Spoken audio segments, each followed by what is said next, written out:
السلام عليكم ورحمة الله وبركاته. تالتة إعدادي عاملين إيه؟ يا رب تكونوا بخير. النهاردة إن شاء الله ميعادنا مع موعد الحصة التانية هنشرح فيها القياس الستيني أو أول درس في حساب المثلثات. يلا يا بطل اجهز معايا ورقة وقلم، عايزين نفرمط الدرس وعايزك تخرج النهاردة أنت خلاص ما عندكش أي مشكلة في حساب المثلثات. حسام مثلثات فرع عليك موجود السنه دي في ثالثه اعدادي، ما هو موجود الترم الاولاني مش موجود الترم الثاني. بعد كده هنكمل عليه بتوسع اكبر واحنا ان شاء الله في ثانوي. طب عندنا كام درس فيه؟ قال لي عندنا درسين، هنشرحهم على كام مره؟ هنشرحهم على 3 مرات وحصه مراجعه عشان نلم فيه كل الافكار اللي هي ممكن تكون موجوده. هنبدا النهارده مع بعض يا شباب بحاجه اسمها القياس الستيني. طيب، كلمة القياس الستيني أو أنا عايز أعرف إيه بقى يعني إيه قياس ستيني؟ كل اللي عارف واللي بيتفرج عليا عارف إن إحنا لما بنقرأ الزاوية دي بنقول عليها 60 درجة، ولما نقرأ الزاوية دي بنقول عليها 70 درجة، ولما نقرأ الزاوية دي بنقول عليها 80 درجة وهكذا. فانت عارف من اولى اعدادي ان الزوايا دي عباره عن درجات، فانت بتقرا الدرجات عادي جدا، 60 درجه 70 درجه 80 درجه وهكذا ومفيش اي مشكله معاك. المرة دي بقى أنا عايز هقسم الزاوية دي لثلاث حاجات. هقسمها لدرجة، وهقسمها لدقيقة، وهقسمها لثانية. يعني هخليها 45 درجة يبقى دي علامة الدرجة، هخليها 12 دقيقة يبقى دي علامة الدقيقة، هخليها 45 ثانية يبقى دي علامة الثانية. يبقى دول كلهم أنا هسميهم إيه؟ قال لي هسميهم القياس الستيني. يبقى دول يا شباب هنسميهم القياس الايه؟ الستيني. يبقى لما اجي اقول لك يا صديقي ما معنى كلمه القياس الستيني، ترد عليا تقول لي ايه؟ هو قياس الزاويه بالدرجات والدقائق والثواني. يبقى تاني، يعني ايه كلمه قياس ستيني مع بعضها؟ هو قياس الزاويه بالدرجات والدقائق والثواني. تاني، يعني ايه كلمه قياس الزاويه؟ هو قياس الزاويه بالدرجات والدقائق والثواني. مره كمان، يعني ايه قياس الزاويه؟ هو قياس الزاوية بالدرجات والدقائق والثواني. حلو، يبقى انت كده عرفت ان القياس الستيني احنا بنستخدمه هو هو قياس هو قياس الزوايا بالدرجات والدقائق والثواني. صلوا على النبي. حلو، اقرأ بقى معايا يلا مع بعض بقى كلنا. 47 25 34.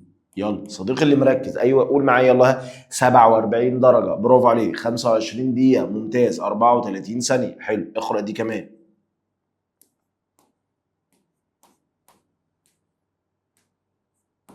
يلا قولها. 55 درجه، طيب. 12 دقيقه، ممتاز. 37 ثانيه، برافو عليك. اقرا دي لوحدك كمان، يلا يلا انا سامعك. يلا اقرا كده، برافو عليك. يبقى هنقول له ايه؟ 35 درجة و32 دقيقة و54 ثانية. يبقى هو ده القياس الستيني، وهو ده أول معلومة هتعرفها معايا في الدرس. طيب، السؤال بتاعه بيجي ازاي؟ قال لي أنا عندي نوعين من السؤال. لا إما هيجيب لي الزاوية ويقول لي حولها لدرجات ودقايق وثواني اللي هو القياس الستيني، لا إما هيعكس ويجيب لي القياس الستيني ويقول لي رجعها إلى درجات.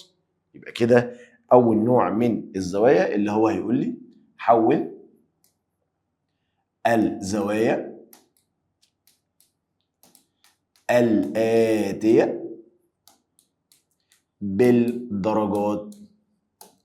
هحول الزوايا اللي أنا هكتبها دلوقتي، أو خلينا نبدأ الأول اللي إحنا نحول الزاوية مش بالدرجات، تعال نحولها بالقياس الستيني الأول. يبقى هحول الزوايا الآتية بالقياس الستيني اللي احنا قلنا عليه درجات ودقايق يا شباب وثواني، قلنا عليه درجات ودقايق وثواني. هديك رقم، بص كده الرقم اللي انا هديهولك اللي هو مثلا 45 علامة 12 وقلت لك انا عايز احول دي لدرجات ودقايق وثواني، امسك آلتك. بص انا هعمل ايه. اول حاجه اروح كاتب 4 5، دي علامه عشريه، يبقى ادوس على العلامه العشريه اللي هي جنب الصفر كده تحت. وبعد كده كام؟ 12، يبقى نقول له هنا 12. وبعد كده اروح دايس على يساوي. بعد ما ندوس على يساوي في زرار كده اسمه الكوما، حتى بص كده معايا في علامه الدرجه اهي وعلامه الدقيقه وعلامه الثانيه، فانا عايز احولها لدرجات ودقايق وثواني، يبقى ادوس على الزرار دوت. طلع لك كام؟ قال لي طلع لي 45 درجه و7 دقايق و12 ثانيه. اهو كده الاجابه بتاعتنا. تعالى انا عارفك لسه ما دخليش دماغك. تعالى نعمل تاني وتالت ورابع لحد ما تلاقي الموضوع بقى سهل قوي معاك. 57 علامه 33، واحده واحده كده هتلاقي الموضوع والله العظيم تافه جدا بالنسبه لك. يلا يا عم اهو، يلا نبدا من الاول اهو، من الاول اهو خالص، من الاول تاني. يلا اول حاجه كام؟ 5 7، بعد كده الايه؟ العلامه العشريه. بعد كده كام يا عم؟ قال لي بعد كده 3 3. حلو الكلام. ها بعد كده ادوس على يساوي، وبعد اللي يساوي ادوس على ايه؟ اهي مستر كوما. اقرا كده معايا، يلا اقرا كام؟ 57 درجه 12 دقيقه 48 ثانيه. يبقى الاجابه هنا 57 درجه، وبعد كده 19 دقيقه، وبعد كده 48 ثانيه. طيب تعالوا نعمل واحده كمان، واحده كمان عشان تثبت معانا. 37 علامه 25 عشان تثبت معاك. اي رقم هنعمله بالطريقه ديت. تمام؟ يلا آلتك اللي جاهزه واشتغل معايا اهو بنفس الطريقه، هتلاقي الحوار بقى سهل جدا. يلا يا صديقي كام؟ 3 7، وبعد كده علامه، وبعد كده 2 5، وبعد كده اروح دايس على يساوي، واروح دايس على كوما اللي هي فوق انجي وتحت الجذر على طول. يبقى كده حضرتك هيبقى الاجابه بتاعتنا 37 درجه، وبعد كده 15 دقيقة، ومفيش ولا صفر ثانية ولا صفر دقيقة، هي كلها 57 درجة، مفيش ثواني خالص، فمش هنكتبها. يبقى كده أول حاجة اتعلمناها إيه؟ حول الزوايا الآتية بالقياس الستيني. معانا أهو 3 أسئلة عرفنا نتحولهم للقياس الستيني. طيب كده اول سؤال اتعلمناه صح، مفيش اي مشكله فيه، هنتدرب واحده واحده عليه، هتلاقي الموضوع بقى سهل. هتلاقي يعني ايه؟ واحده واحده واحده واحده. ايوه عشان في ناس بتستعجل. يلا يا عم مره كمان. حول الزوايا الآتية بالايه المره دي؟ قال لي المره دي احولها بالدرجات. المره دي هنعكس، المره دي انا هديك القياس الستيني وهقول لك رجعها لي تاني للاول. حلو، يعني انا هجيبها لك كده 45 درجه و12 دقيقه و33 ثانيه، وهقول لك رجعها لي للاول. حلو، يبقى نبدا كده على طول. الاله بتاعتنا الجميله اهي. يلا مع بعض. راحوا فين؟ هنكتب ايه بقى؟ 4 5 4 5. طب الدرجه دي اكتبها ازاي على الاله؟ قال لي ادوس على كوما. طب حلو، بعد كده 12. طب الدقيقه دي اكتبها ازاي على الاله؟ قال لي يدوس على كوما. بعد كده 33. طب الثانيه دي اكتبها ازاي على الاله؟ قال لي يدوس على كوما. طب هل انا كده خلصت؟ قال لي لا، دوس يساوي. لسه يا مستر فيها درجه ودقيقه وثانيه وانا عايزها درجات، يبقى اديها واحده كوما كمان. اديها واحده كوما كمان اهي. الاجابه بتاعتنا 45، وخد لي اول رقمين بعد العلامه. وطبعا لو قال لك انا عايز اول 3 ارقام، قال لك اول 4 ارقام، يبقى انت معاك ارقام كتير نقي ما بينها. يبقى حضرتك كده الاجابه بتاعتك هتبقى 20 وقبل اللي هي هنا، وبعد كده كام؟ 45. طب ما تزعقش واحده كمان. 37 درجه 25 دقيقه 44 ثانيه، واحده كمان كده، وامسك آلتك وركز معايا. يلا مع بعض. 3 7 قلنا هنكتبها ازاي على الآلة؟ الدرجة هندوس على كوما. طب ما انت شاطر اهو يا عم. 2 5 هندوس عليه كمان؟ قال لي هدوس على كوما. ماشي. طب بعد كده كام وكام؟ 4 و4 هتدوس عليه؟ قال لي هدوس على كوما. فالموضوع اهو بقى سهل. هل كده السؤال خلص؟ قال لي لا، اروح دايس له يساوي واروح دايس كوما كمان. هروح دايس كوما كمان عشان احولها لدرجات كتير قوي.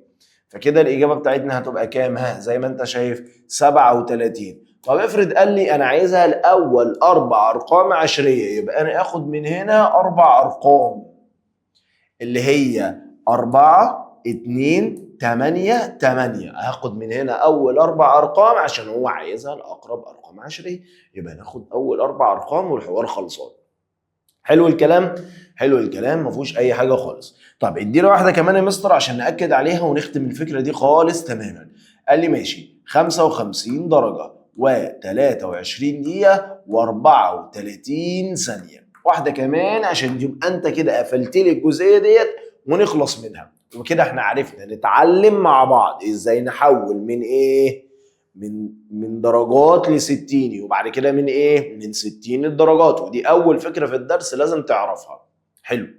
طب كمل يا عم اهو، يلا مع بعض اهو نمسح خالص كده. ها 55 كوم، كلامنا زياده. ها يبقى 55 كوما 23 كوما 34 كوما بعد اللي يساوي كوما، يبقى 55 كوما وبعد كده 23 كوما. حلو. وبعد كده 34 كوما. ها وبعد كده ادوس على يساوي وبعد كده ادوس على كوما. حلو الكلام. طلع لي بقى الارقام اللي عندي كام؟ قال لي يا مستر 55. طب لو قال لك اول 4 ارقام عشريه يبقى 3 9 2. تمام. يبقى احنا كده مع بعض اتعلمنا ازاي نجيب القياس الستيني وعرفنا التحويل بتاعه. تاني يعني ايه كلمة قياس ستيني؟ اللي هو قياس الزوايا بالدرجات والدقائق والثواني. تاني يعني ايه قياس ستيني؟ هو قياس الزوايا بالدرجات والدقائق والثواني. ها يعني ايه قياس ستيني؟ هو قياس الزوايا بالدرجات والدقائق والثواني. ايوه بقى يعني ايه كلمة قياس ستيني؟ هو قياس الزوايا بالدرجات والدقائق والايه والثواني. برافو عليك كده، انا بحبك جدا. طيب كده الموضوع بالنسبه لنا كله خلص وما فيهوش اي حاجه، واحنا كده قصه الاله مش عايزينها تاني، خلاص خلصناها، يلا مع السلامه والموضوع ايه خلص. تعالى بقى نشوف القصه بتاعتنا الاساسيه اللي احنا عايزين نشتغل عليها. بعد ما اعلمك الدرجات والدقائق والثواني، هم في 3 اسئله اساسيين لازم تشتغل عليهم. السؤال الاولاني هيجي يقول لك كده: اذا كانت النسبه بين قياسي زاويتان متتامتان هي 3/5، اوجد قياس كلا منهم بال60. حلو. كمان واحدة زيها: إذا كانت النسبة بين قياسي زاويتان متكاملتان هي 2/7، اوجد قياس كلا منهم بال60. ماشي. ودي الأسئلة اللي أنا عايزك تركز عليها فيها عشان مهمة جدا جدا جدا، والراجل هيجي يسألك عليها، فأنت لازم تكون مركز فيها. حلو. أعمل إيه؟ قال لي والله هنحلها زي 6 ابتدائي بالظبط. كان عندنا درس في 6 ابتدائي كده صغير اسمه النسبة من 3 أعداد، لو أنت تفتكر معايا. هنحلها كده، دول كام زاوية؟ زاويتين. يبقى احنا لما نيجي نحلها نعمل له كده: الزاوية الأولى إلى الثانية، وبعد كده نكتب له المجموع. يبقى احنا هنكتب له الزاوية الايه؟ الأولى إلى الثانية إلى المجموع، وناخد النسبتين اللي هو اداهم لي دول، اللي هو كام وكام؟ 3 و5. مجموعهم كام يا معلم؟ 8. ماشي. وبعد كده الراجل قال لي الزاويتان متتمتان. طبعا زاويتان متتمتان كل اللي بيتفرج عليا عارف اللي احنا خدناها في اولى اعدادي، وان الزاويتان المتتمتان مجموعهم بيساوي 90. يبقى كده المتتمتان مجموعهم بتساوي 90. اروح واخد ال 90 دي وحاططها هنا تحت المجموع، واسمي الاولى بقى س والثانيه ص، هسميها الف، هسميها ب، اللي يريحك. وهنعمل عمليه مقص. يعني مثلا هاخد الاولى اللي هي 3 س، 3 على س قصادها ال 98، وهاخد هنا 5 وهنا ص وهنا 98. طبعا القصه دي انت مش هتكتبها، انت بتحل على طول. واروح عامل هنا مقص وعامل هنا مقص، فتلاقي نفسك بتقول ايه؟ س بتساوي كام؟ 3 في 90 على 8، 3 في 90 على 8. وهتلاقي نفسك هنا بتقول ايه؟ ص بتساوي 5 في 90 على التمانية. يبقى انت كده عملت عمليه مقص مره هنا ومره هنا.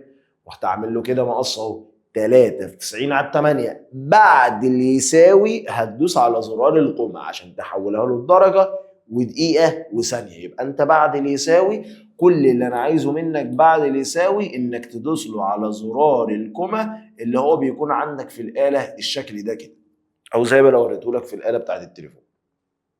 يبقى احنا كده عملنا ايه؟ كتبنا الزاويه الاولى الى الزاويه الثانيه الى المجموع، خدنا النسبتين اللي هم موجودين اللي هم الثلاثه والخمسه، جمعناهم وقلنا كام؟ 8. قلنا لهم متتمتان يعني كام؟ 90. ونعمل عمليه الايه؟ المقص. هتلاقي الموضوع بقى سهل ما فيهوش مشكله، ما دخلش دماغنا قوي، ده منطقي جدا. تعالى يلا نعمل واحده كمان. هنعمل ايه يا معلم؟ يلا مع بعض. هنقول الزاويه الايه؟ الاولى الى الايه؟ الثانيه. ايوه كده، قول معايا. الى الايه؟ المجموع. ايوه مش عايزك تسكت. النسبه كام يا مستر؟ 2 الى ايه؟ 7. مجموعهم ايه؟ 9. طيب المره دي قال لي متكاملتان. متكاملتان يعني كام؟ 180. هسمي الاولى ايه؟ س، والثانيه ايه؟ ص. بعد كده قول معايا. وهنعمل عملية مقص على طول بقى مرة واحدة. يبقى كام في كام؟ 2 في 180 على التسعة. يبقى س بتساوي 2 في 180 على 9. وبعد اللي يساوي ادوس على كوما. طب هنا ص بتساوي ايه؟ 7 في ايه؟ 180 على ايه؟ 9. وهكذا. ماشي ماشي يا عم. على فكره يعني انت لو انت بقى عايزها قاعده على طول ممكن نقول ايه؟ النسبه في مجموع الزوايا على مجموع النسب. لو احنا بقى عايزين نطلع قانون ونعمل لها شغل تاني، النسبه في مجموع النسب على مجموع الزوايا. عندنا مليون طريقه الحمد لله. النسبه في مجموع النسب على مجموع النسبه في مجموع الزوايا على مجموع النسب، وهكذا. يبقى احنا خلاص كده حلينا 2، اللي هو حلينا على الايه؟ المتتمتان، وحلينا على المتكاملتان. تعال نختمها كمان بواحده ثالثه ونختم الفكره دي تمام خالص هي كمان. ركز كده معايا وانت اللي هتلاقي نفسك بتعرف تقولها لوحدك. المره دي بيقول لك ايه؟ اذا كانت النسبه بين قياسي، اذا كانت النسبه بين قياسي زاويتان او زوايا المثلث هي 3 إلى 4 إلى 5، اوجد قياس كلا منهم بالستين. أيوة سامعك. المرة دي 3 زوايا، يعني هنكتب الأولى إلى الثانية إلى الثالثة المجموع. برافو عليك، خد لايك. يبقى هنقول له هنكتب الزاوية الإيه؟ الأولى. إلى يا معلم الثانية. إلى يا وحش الثالثة. وبعد كده يا معلم قال لي الى المجموع. يبقى احنا كده عملنا الزاويه الايه؟ الاولى الى الثانيه الى الثالثه الى المجموع. عملنا الزاويه الايه؟ الاولى الى الثانيه الى الثالثه الى المجموع. وهناخد النسب 3 4 5. اجمع 3 و4 7 و5 12. والمجموع المره دي قال لك زوايا المثلث. زوايا المثلث 180، يبقى هكتب هنا 180. وهسمي الاولى س، وهسمي الثانيه ص، وهسمي الثالثه عين. وممكن تستخدمها بالطريقه الثانيه، النسبه في مجموع الزوايا على مجموع النسب. اهو هكتب لك القانون لو انت عايز تحل بيه. النسبه اللي يريحك حل بيه. النسبه في مجموع الزوايا على مجموع النسب. حتة قانون كده فل. يبقى كده برضو لو انت عايز تستخدم على طول ومش حابب الخطوات الكتير يا صديقي، خلاص هي خطوة واحدة وريح دماغك. هتاخد النسبة الأولى 3 في مجموع الزوايا 180 على مجموع النسب 12 وخلاص الحوار كله خلص. هو نفس اللي احنا هنكتبها أصلا دلوقتي. النسبة في مجموع الزوايا على مجموع النسب، النسبة في مجموع الزوايا على مجموع النسب، أو النسبة على مجموع النسب في على طول في مجموع الزوايا. هي نفس القصة. فمش هنقعد بقى بالله عليكم نقعد نخترع. هي أصلا مش هنلف وندور. يعني محدش فيكم يطلع لي افتكاسات. خلاص الموضوع خلص يعني. يلا يا عم. هنا هو هتقول له كام؟ س بتساوي كام في كام؟ 3 في 180 على ال 12 والناتج يطلع زي ما يطلع. صاد هتساوي كام؟ 4 في 180 على ال 12 والناتج يطلع زي ما يطلع. عين بتساوي كام؟ 5 في 180 على ال 12 والناتج يطلع زي ما يطلع. طب عشان ما تفكرش كتير، احنا ما عندناش غير 3 بس، وهم دول اللي ممكن نشوف واحدة منهم في الامتحان. لا اما هيسألي على الزاويتان المتتمتان وهم مجموعهم 90، لا اما هيسألك على الزاويتان المتكاملتان وهم مجموعهم 180، لا اما يقول لك زوايا المثلث كام؟ 180. فانا ما عنديش غير دول. يعني انا ما عنديش غير دول. يبقى مع بعض كده: واحد متتمتان 90 متكاملتان 180 والمثلث 180. يبقى متتمتان 90 متكاملتان 180 والمثلث 180. يبقى متتمتان 90 ومتكاملتان 180 والمثلث 180. يبقى كده المتتمتان 90 والمتكاملتان 180 والمثلث 180. يبقى كده المتتمتان 90 والمتكاملتان 180 والمثلث 180. يبقى كده خلاص بقى ما ننساش. يبقى كده المتتمتان 90 والمتكاملتان 180 والمثلث كام؟ 180. يبقى المتتمتان 90 والمتكاملتان 180 والمثلث 180. ماشي. بكده يا عم خلصنا الفكره دي. يبقى احنا كده معانا لحد الان خدنا ايه في الحصه؟ اتعلمنا ازاي نحل بالقياس الستيني، وتعلمنا ازاي نحول الدرجات. تاني حاجه اتعلمنا ازاي نحل على القياس الستيني. نروح بقى لاهم حاجه والدرس بتاعنا اللي هو بيكون بعنوان اسم النسب المثلثيه للزوايا الحد. ده عنوان الدرس. تعالى نفنطه كده ونفهم هو احنا اصلا هنشتغل ازاي. يعني ده عنوان الدرس بتاعنا اسمه النسب المثلثيه للزوايا الحد. من العنوان لازم تبقى فاهم اللي انا هنا هكلمك في نسبه. طبعا انت عارف النسبه، يعني انت كده حضرتك هتكتب لي حاجه فيها بسط وهتكتب لي حاجه فيها مقام، فانت كده عارف النسبه بتاعتك بسط ومقام. طيب النسبة المثلثية، او انت هتتكلم عن المثلث، اي مثلث بقى من الكلام ده كله؟ قال لي مش هتاخد غير المثلث القائم بس. يبقى انا مش هتكلم غير عن المثلث القائم بس. وبمناسبة المثلث القائم فانت لازم تفتكر معايا نظرية فيثاغورس، ولازم تفتكر معايا ان الضلع اللي قدام ده بيكون الوتر، وده بيكون ضلع، وده بيكون ضلع. فلازم تفتكر معايا وتبقى مركز كده جدا جدا جدا، وتعرف ان انا لو هجيب كلمة الوتر، فالوتر انا عارف ان انا بقول له ربع ربع اجمع تحت الجذر، يبقى نقول له ربع ربع اجمع تحت الجذر.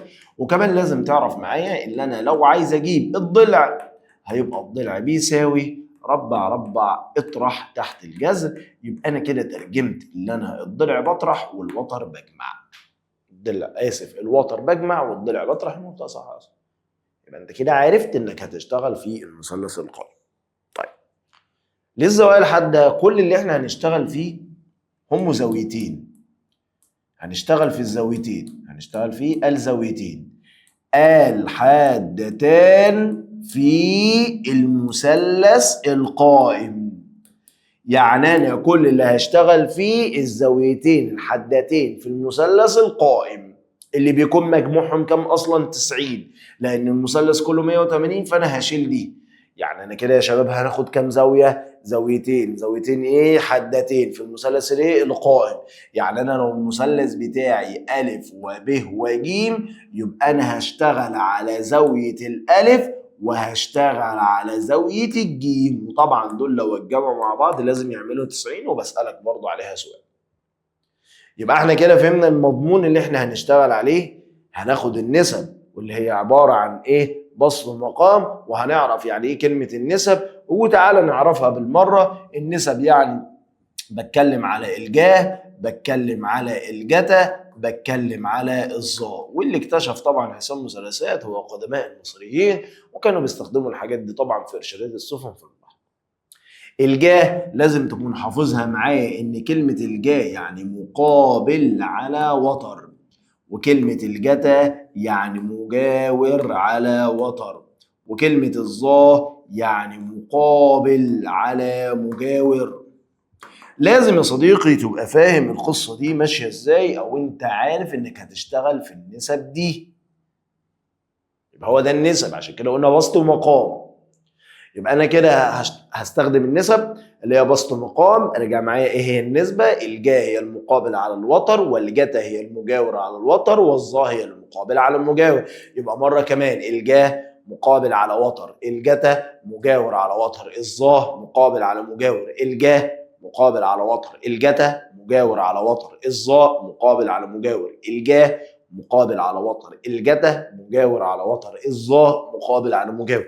مرة كمان، الجا مقابل على وتر، الجتا مجاور على وتر، الظا ما سمعتش؟ مقابل على مجاور. مرة كمان هنا، الجا مقابل على وتر، الجتا مجاور على وتر، الظا مقابل على مجاور. يبقى الجا مقابل على وتر، الجتا مجاور على وتر، الظا مقابل على مجاور. يبقى كده الجا مقابل على وتر، الجتا مجاور على وتر، الظا مقابل على مجاور.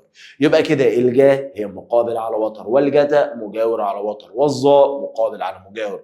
الجا مقابل على وتر، والجتا مجاور على وتر، والظا مقابل على مجاور.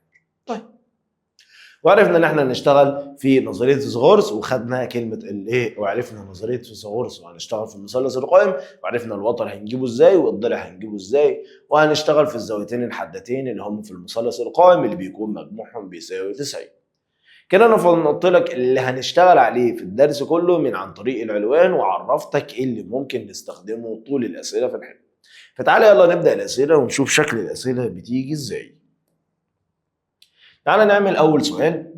تمام، السؤال بيقول: مثلث أ ب ج القائم في ب إذا كان أ ب بيساوي 6 سم وب ج بيساوي 8 سم.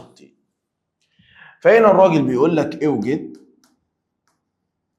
النسب لزاوية الألف وزاوية الجيم، وعايز النسب لزاوية الألف وزاوية الجيم. طيب ماشي، عايزين النسب لزاوية ألف وعايزين النسب لزاوية ج. نشوف أول فكرة كده بتعمل إيه. عشان نوصل للحل صح، حضرتك بتجيب المسطرة بتاعتك و200 جنيه معفنة وتروح راسم لي مثلث قائم بالمنظر ده أهو. ولازم تقرأ السؤال كويس يا صديقي، عشان هو ساعات بيوقعك فيه. هو الزاوية القايمة بتكون فين؟ يعني دي زاوية ب، فطبعا أنت عارف إن هنا الزاوية القايمة، فخلاص أنا عارف إن دي ب ودي ألف ودي ج. طيب بعد كده قال إذا كانت أ ب ب6، فأنا عارف إن أ ب ب6 سم، فدي ب6 سم. وب ج ب8، فأنا عارف إن ب ج ب8. لازم وأنا بحل السؤال أطمن، هل الثلاث أضلاع بيكونوا موجودين في المثلث كله ولا في ضلع مش موجود؟ قال لي والله في ضلع مش موجود. طب الضلع مش موجود ده نوعه إيه يا شباب؟ وتر ولا نوع ضلع؟ قال لي والله يا مستر ده وتر. حلو، يبقى الوتر بنجيبه ازاي؟ قال لي الوتر هنجيبه كده ربع ربع اجمع تحت الجذر. الوتر هنجيبه ازاي؟ ربع ربع اجمع تحت الجذر. يبقى كده يا صديقي هقول له ان أ ج هتساوي جذر اول رقم 6 تربيع زائد 8 تربيع، يبقى الاجابه كلها طلعت 10. طيب كده انا جاهز للمثلث. اروح اعمل ايه؟ في الاول احنا بنعمل كده، بعد كده بنحل بسرعه. يعني ايه في الاول احنا بنعمل كده؟ يعني حضرتك في الاول مش عايز تتمسح، ما علينا. في الاول انت بتروح جاي كده راسم مثلثين، المثلث الاولاني اهو بنفس الطريقه ده في الاول، بس عشان خاطر ايه ايديك تاخد على الموضوع. بعد كده انت بتحل اصلا بسرعه جدا. نرسم مثلث تاني نفس الكلام، طبعا هو نفس الارقام لان احنا هنعملها مرتين، مره على الالف ومره على الجيم، فعشان كده انا عملتها مرتين بس عشان ايه تبقى فاهمها بسرعه واسرع. طيب، فاول واحده كلكم عارفين ان احنا هنجيب جا الف وهنجيب جتا الف وهنجيب ظا الف، فدي اول واحده واول فكره هشتغل عليها. طب وهنا هنجيب جا جيم وهنجيب جتا جيم وهنجيب ظا جيم، ودي اول فكره هشتغل عليها. يلا واحده واحده كده وبالراحه خالص. لو انا هنشتغل عند الف، يبقى اللي قدامها ده المقابل، واللي جنبها قال لي ده المجاور. طب والضلع الكبير قال لي ده الوتر ماليش علاقه بيه. طب لو هشتغل على جيم، يبقى اللي قدامها هو المقابل واللي جنبها هو المجاور، اما الضلع ده هو الوتر. طبعا احنا رسمنا مثلثين عشان نعرف نحل، انت غير كده بتحل على طول اصلا من مثلث واحد. طيب الجاه هي المقابل على الوتر. طب المقابل كام؟ اهو قدامك 8 والوتر كام؟ 10. طب جتا مجاور على وتر، طب المجاور جنبك كام؟ 6 والوتر كام؟ 10، يبقى نقول له كده 6 على 10. طب الظا الف المقابل بتاعها 8 والمجاور بتاعها 6، وطبعا بعد كده بنختصره مع الآلة والحوار كله بيخلص. واحدة واحدة تلاقي نفسك فهمت. طب يلا للجيم، ادي جيم بقى مين المقابل؟ الستة، وبقى مين الوتر؟ العشرة، زي ما هو الوتر ما بيتغيرش. لو ركزت في السؤالين دول هتلاقي كل اللي اتغير هو المقابل والوتر على حسب السؤال. يبقى كل اللي اتغير هو ايه؟ المقابل والوتر على حسب السؤال. مرة كمان، كل اللي اتغير هو ايه؟ المقابل والوتر على حسب السؤال. طيب جتا جيم المجاور كام؟ 8 والوتر كام؟ 10. طب الظاجي مين المقابل؟ 6 والمجاور 8، وهكذا. كده انت خلصت فكرة السؤال بتاعتك خالص. يبقى أول حاجة بتطمن إن الأضلاع موجودة. مستر عارف دماغك بتدور دلوقتي تقول لي ها وبعدين هعمل إيه تاني؟ لا يا حبيبي مش حاجة تاني، السؤال خلص، برافو عليك. مفيش حاجة تانية هتتعمل، هو كده السؤال خلص. مرة 2 3 4 هيبقى أتفه سؤال عندك إن شاء الله. تعالى يلا نحل واحد كمان، بس مش هنعمل بقى مثلثين، خلاص احنا كده فهمنا الطريقه.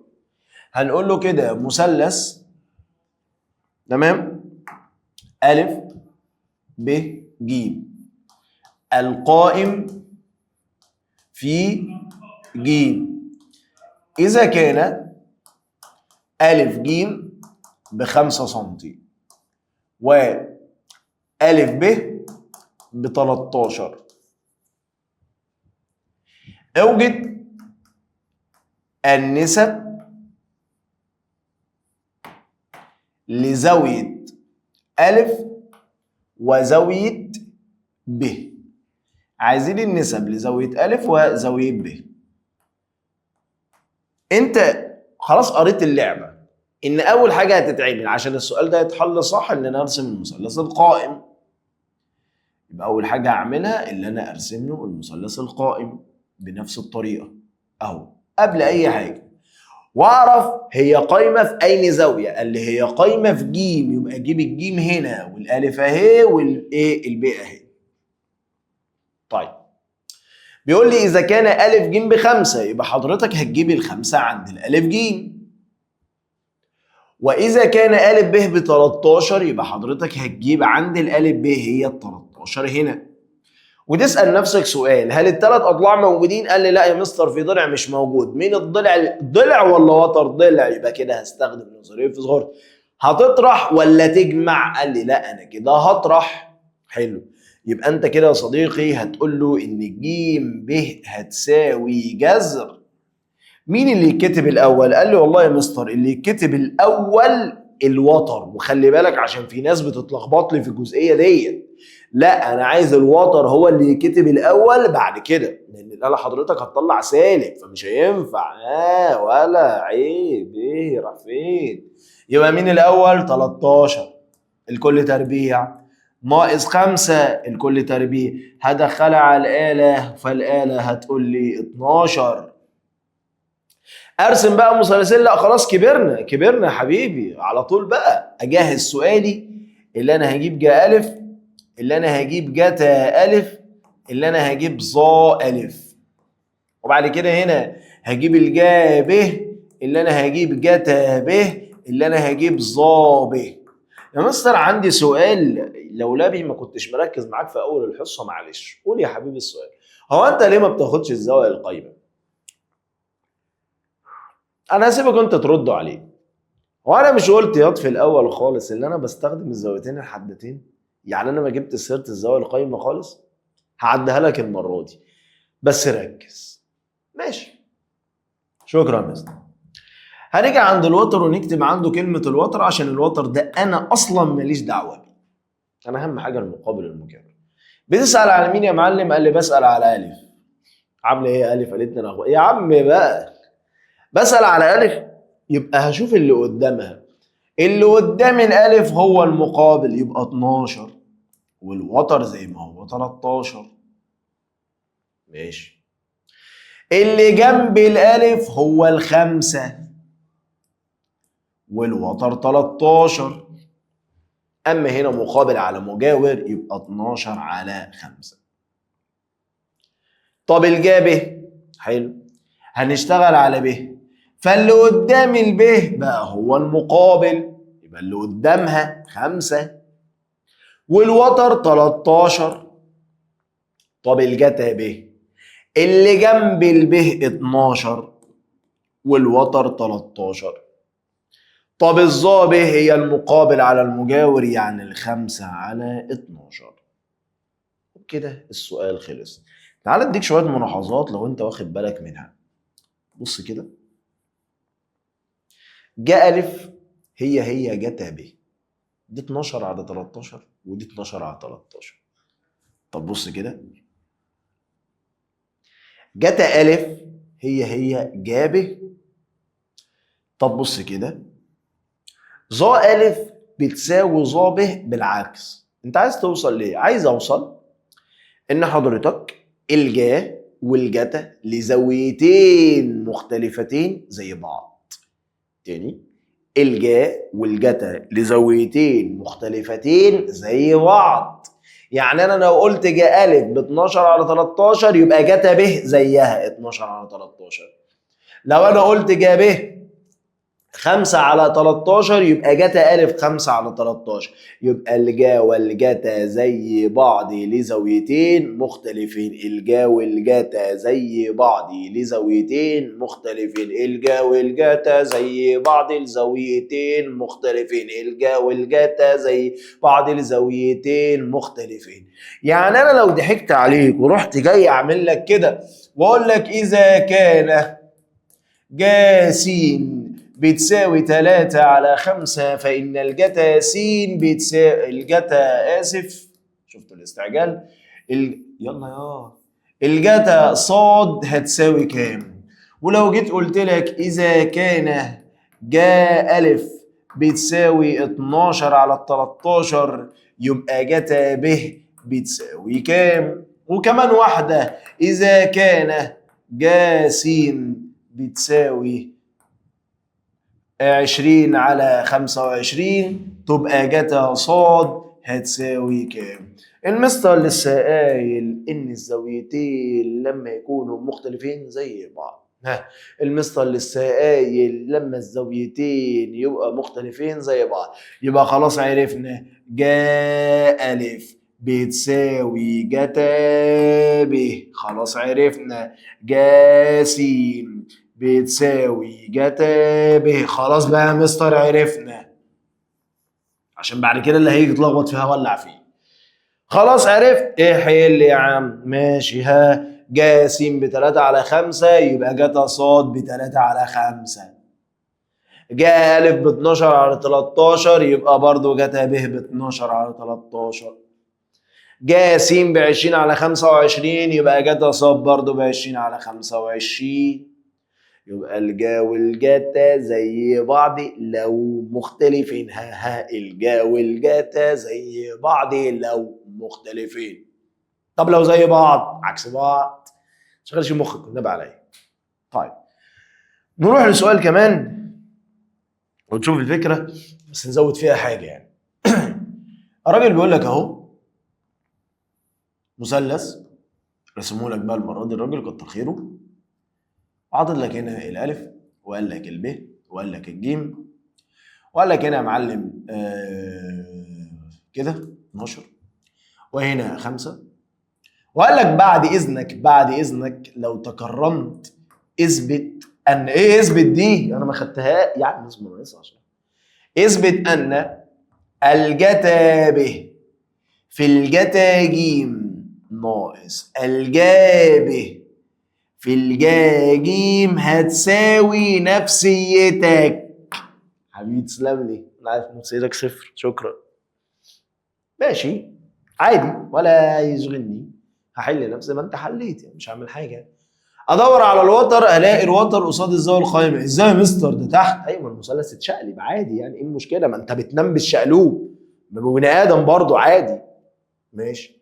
عايز ايه يعني؟ قال لي عايز اجيب البهجيم ده. ايه يعني؟ قال لي ده وتر. حلو، يبقى نقول له كده ب ج هتساوي جذر كام يا عم؟ قال لي 5 تربيع زائد 12 تربيع، فالاجابه على طول 13. فهنا يا عم هتبقى 13 مفيش اي مشكله، وما تبصليش كده ما تبحلقليش. هو عايز ايه؟ عايز يثبت كل اللي قبل اللي يساوي ده، عايز اثبته كله واطلعه ان هو بيساوي صفر. حلو. كل اللي قبل اللي يساوي ده هو على ايدي اليمين، كل اللي قبل اللي يساوي هو على ايدي اليمين، فانا عايز اثبت ان كل ده بيساوي صفر، عايز اثبت ان كل ده بيساوي صفر. حلو. طيب يلا يا عم هتثبته ازاي؟ اهو بالطريقه، هجيب جتا الف يبقى نكتب له كلمه او خد يا ايمن معانا حوار. فعم ايمن جه في ايه يا عم؟ قال لي فك لي نفسك كده بسرعه يا صديقي. هي عند الجتا مين اللي جنب الب؟ 5 والوتر 13. طبعا لما بيكتبش حاجه هنا يا عم بنكتب علامه الفي. طيب طب انا لو عايز جتا ج، قال لي هقف عند ج، مين اللي جنب الجيم؟ 12 والوتر 13 ناقص. هاجي عند ب، مين اللي قصاد الب؟ قال لي اللي قصاد الب 12 يبقى ده المقابل والوتر 13 في. هاجي عند ج، مين اللي قصاد الجيم؟ 5 صح كده، والوتر ايه؟ 13. هتدخلهم على الآلة فالآلة هتطلع لك صفر وتقول لك كده تمام السؤال خلص. طب تعالى انا هسميها واحد. هتعمل ايه؟ هتعمل ايه؟ لا يا مستر ما تطلع، هكتب واحدة كمان بقى اصبر. لو انا عايز اجيب جا ب جتا ج زائد جتا ب جا ج، عايز اثبتهم ان هم بيساوي واحد. يوه انا خلصت من الاولانيه هتجيلي في ما هي نفس القصه اهي. سؤال 2 جا ب المقابل بتاع الب 12 والوتر 13 في جتا ج، ادي ج اللي جنبها 12 والوتر 13 ناقص جتا ب، ادي ب اللي جنبها 5 والوتر 13. طب جا ج اللي قدامها 5 دي زائد المره دي والوتر 13، هتدخلهم على الاله الناتج هيطلع واحد. فاحنا عادي ان النسب تخش في شويه عمليات كده كده هو نفس الشغل ونفس الطريقه ونفس الحل. طيب بكده يا شباب هننهي الحصه بتاعتنا، وبكده نكون خلصنا. وكده احنا عرفنا النهارده يعني ايه كلمه قياس ستيني، وتعلمنا ازاي نحول من درجات لدقائق والعكس، وعرفنا ان قياس الستيني هو قياس الزوايا بالدرجات والدقائق والثواني، وتعلمنا ازاي نحولهم من درجات لستيني ومن ستيني لدرجات. خدنا من 3 اسئله المهمين ان هو ممكن يجوا من واحد في الامتحان. خدنا النسب المثلثيه وعرفنا ازاي نحل عن الجا والجتا بمعظم الافكار، او مش بكل الافكار، لان في شويه افكار انا هخليها مع بعض لسه كمان في حصه كمان ورشه الحل، ونشوف الافكار اللي ممكن تيجي على الجزئيه ديت، لان طبعا هو نفس الفكره بس الحاجات هي اللي هتتغير. ولسه عندنا طبعا الرسومات، ودي هتتعمل لها حصه لوحدها، اللي هو شبكه تربيعيه، اللي هو اسف شبه منحرف قائم، شبه منحرف مساوي ساقين، عندي المثلث اللي هو اقليدس. في بعض الحاجات انا هخلي لها كده حصه لوحدها. خلاص، اهم حاجه بالله عليك انك تذاكر كويس، وان الدنيا معاك تمشي كويس، وواحده واحده ما تستعجلش، هتلاقي الموضوع بقى بسيط جدا وبدانا نعرف نحل. اشوفكم على خير ان شاء الله في حصه جديده. كان معاكم مستر محمد بدر، سلام عليكم.